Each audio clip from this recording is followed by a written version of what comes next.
మన శరీరం మీద ఉండే స్వేద గ్రంథులు రోమాల వల్ల మూసుకుని ఉంటాయి. ఆ కారణంగా ప్రాచీనులు వైద్యపరమైన ఒక నిర్ణయాన్ని చేస్తూ ప్రతి వ్యక్తి ఏడాదిలో 4 సార్లు సముద్ర స్నానం చేయాలి అనే నియమాన్ని పెట్టారు. అందుకే ఆషాఢమాసం, కార్తీక మాసం, మాఘమాసం, వైశాఖ మాసం పూర్ణిమల్లో సముద్ర స్నానం చేయటం ఆచారంగా వస్తోంది. ఈ 4ంటిని వ్యాస పూర్ణిమ ఉత్సవాలుగా అందుకనే చెప్పారు. సముద్ర స్నానం అంటే పూర్తిగా శరీరాన్ని శిరోజాలతోటి సహా సముద్రంలో ముంచి స్నానం చేయాలి. అలా చేస్తే శరీరంలోని రోమకూపాలు తెరుచుకుంటాయి. శరీరంలో అనవసరంగా ఉండే స్వేదం మొదలైన వ్యర్థ పదార్థాలు బయటికి నెట్టివేయబడతాయి. అంతేకాకుండా శరీరానికి తగినంత ఉప్పదనం పట్టే కారణంగా చర్మ వ్యాధులు దరిచేరవు.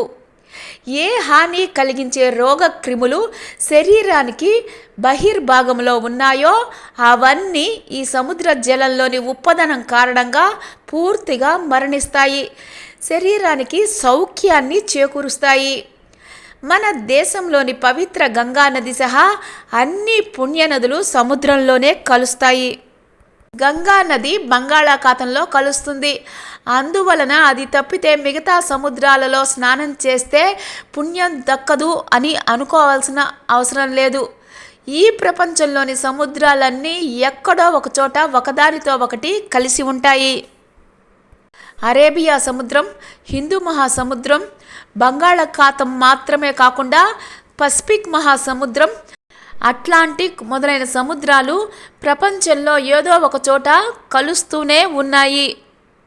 అలాగే నదులన్నీ కూడా ఆ ప్రాంతాన ఉన్న సముద్రాలలో కలుస్తున్నాయి. అందువలననే సముద్ర స్నానం ఉత్తమమైన పుణ్యఫలాలు ఇస్తుంది, విశిష్టత కలిగింది.